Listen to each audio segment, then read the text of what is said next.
అల్లారు ముద్దుగా పెంచుకున్న మనవడి మరణం జీర్ణించుకోలేక వరుసకు చిన్నతాత అయిన బాపన్న ఆత్మహత్యకు పాల్పడ్డాడు. బాపన్న హిజ్రా కావడంతో తన అన్న కుటుంబాన్ని తన సొంత కుటుంబంగా భావిస్తూ సాకేవాడు. మనవడు పృథ్వీ కురుపాం మండలం ధర్మలక్ష్మీపురం గిరిజన ఆశ్రమ పాఠశాలలో 3వ తరగతి చదువుతున్నాడు.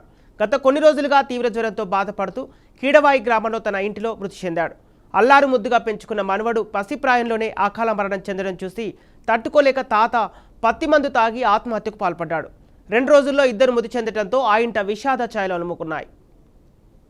బాబు సాయంత్రంకి అన్నం తిన్నాడు. వాళ్ళ నాన్న చేతిలో అన్నం తింటూనే ముందు నాకు పెట్టమన్నాడు. లేదు నాన్న మీ తమ్ముడు ఏడుస్తున్నాడు, పాలు పెడతానని నేను అన్నానండి. మా వాడికి తినిపించండి అన్నాను. సరే తిన్నాడండి బువ్వ.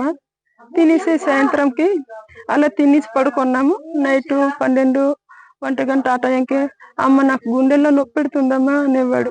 సరే నాన్న ఇదేట వచ్చి నిన్నటి నుంచి చెప్పలేదు, ఇప్పుడు నొప్పి పెడుతుంది అంటున్నావు అంటే, లేదమ్మా నాకు గుండెలో నొప్పి పెడుతుంది అంటే, సరే రేపటికి దిగుదాం అనే నేను అన్నానండి.